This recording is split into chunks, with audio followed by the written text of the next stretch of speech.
Good morning everyone. I am Dr. Pankhuri Saxena, Associate Professor, Jagannath University. Today we are discuss about the introduction to management. What is management? How it works? There are 5 M's of production.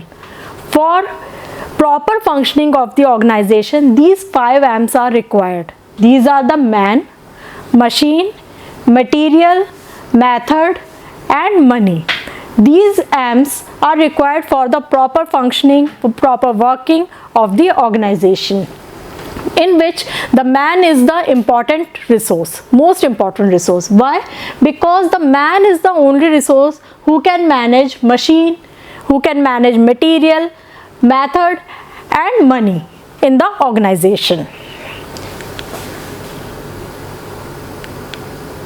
Next is the concept of management.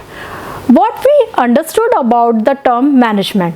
Basically, in traditional manner, the management is known as of getting things done through others.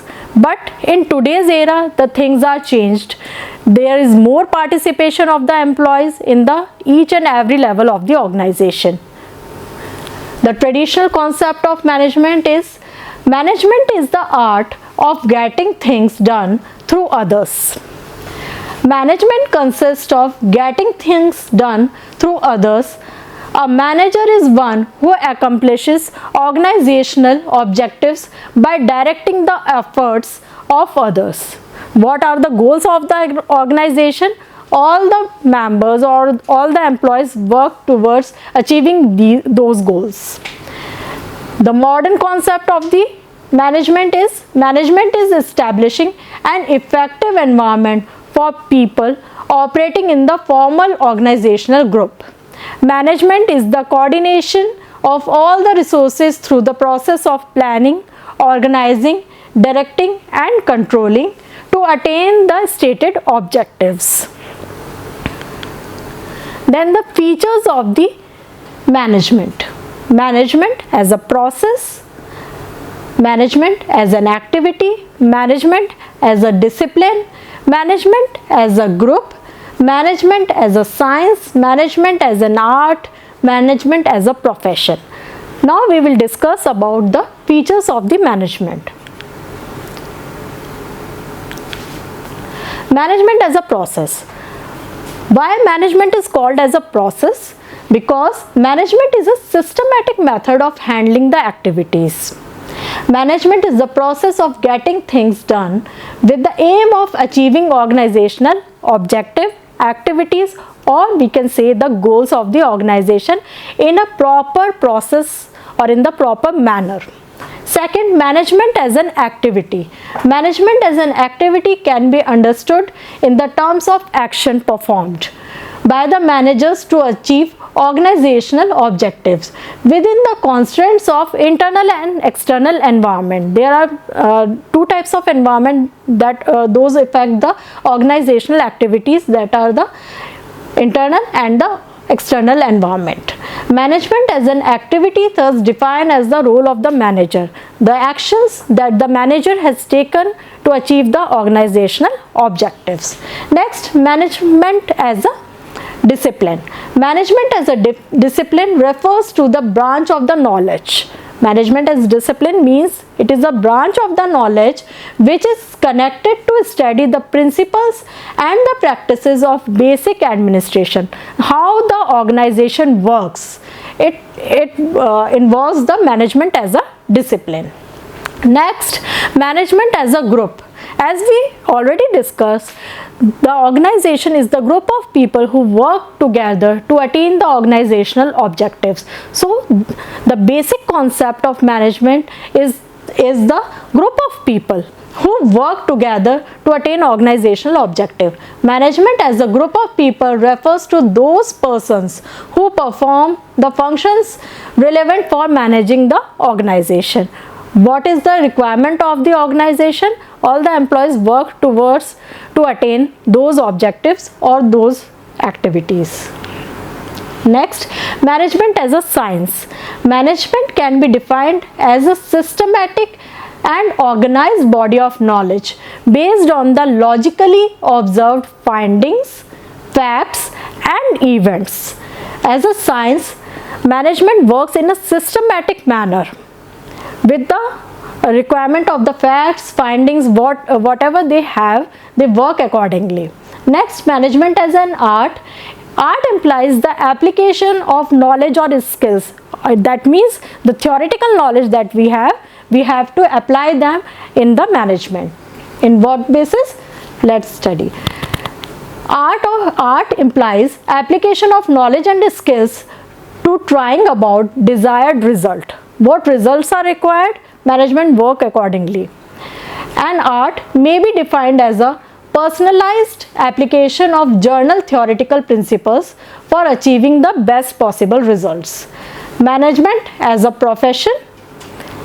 The task of a manager is quite specialized. As a result, this development of management has reached the stage where everything is to be managed professionally in a systematic manner. Then the functions of management. There are several functions of management. These are required for running an organization in a smooth and effective manner. First is the planning, second is organizing, third is staffing, fourth directing, fifth is controlling. Planning. What is required in the planning? Planning is always a future oriented process. We have to plan the activities or things or the process in the what is the requirement of the future accordingly. So the planning is future oriented, continuous process, formulation of activities, selecting mission and the objectives, and it requires decision making. What we need in the coming future, we have to plan accordingly. Organizing what we have planned. Next is we have to organize it in a systematic manner. Identification and classification of required objectives, grouping of objectives, and coordination. Next is directing. The third basic function of management is directing. Directing means providing the direction, guidance, direction, and bringing the plan into the action. Next is staffing. Staffing is required in identifying the HR need, that what kind of people are required for the organization is the identifying of the HR need, that is the human resource need. Next is the controlling. Evaluation, measuring the current performance, guiding towards the predetermined goals. Next is the evolution of the management theory. There are several theories has come in the management who give the different theories. The first is the classical management theory. Classical management theory is given in the 1880s to the 1930s. It includes scientific management theory, administrative theory, and the bureaucracy. Then the neoclassical management theory. In 1920s and 1950s, till 1950s it was introduced. It includes human relation theory, social system approach, decision theory, and the behavioral approach. Next is the contemporary management theory. From 1950 onwards, it comes into the existence, that is the contemporary management theory. It includes the quantitative approach, system approach, and the contingency approach.